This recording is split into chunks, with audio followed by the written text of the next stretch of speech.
Welcome. Do not forget to hit the like button and subscribe. Exclusive.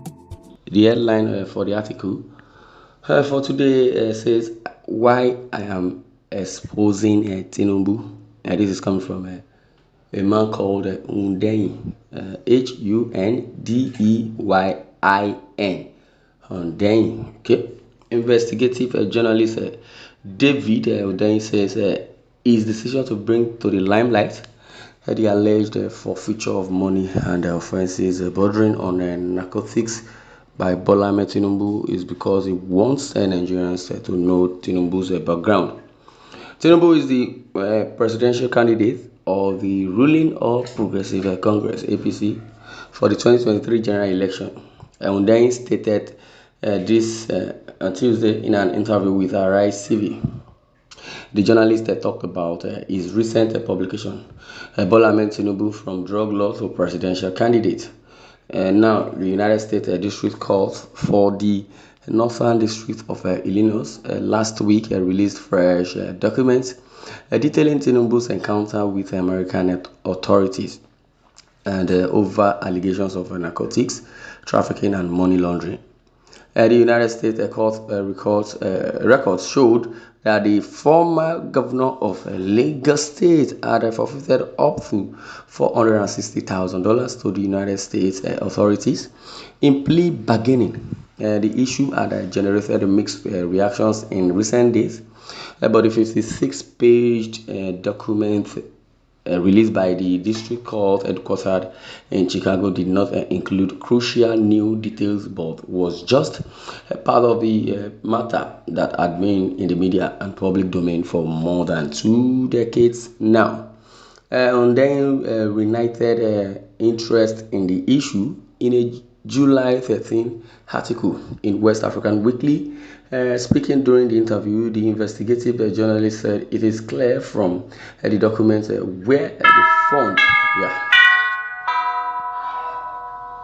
where the fund came from. And it has been said, wondering why Tinubu was investigating in real estate. Oh, sorry, was investing in real estate at the time the account was being frozen.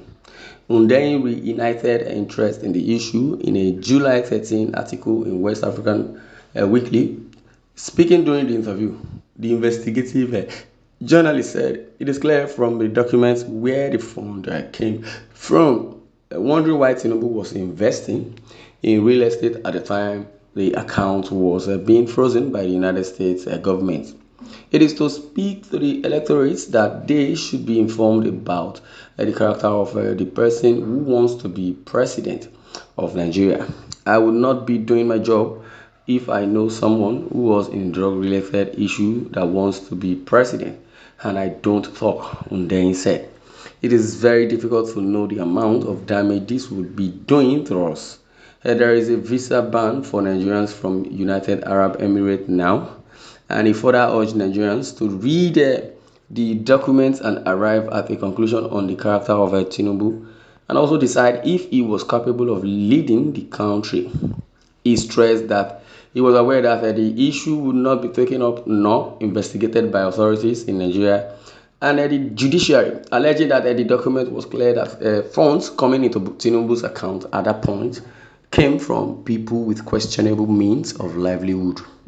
Hundeyin also revealed that he was backing the presidential bid of Peter Obi, the Labour Party's presidential candidate for the 2023 general election. I am supporting Peter Obi and I have no apology for that, he said. After the release of the document by the United States District Court for the Northern District of Illinois last week, some media organizations reported that the Independent National Electoral Commission (INEC) was investigating Tinubu over alleged criminal forfeiture of money on offences bordering on narcotics and illicit drugs.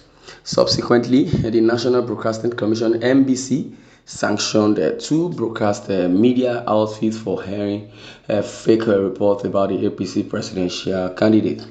This was after INEC at the weekend denied a statement on which the report was based.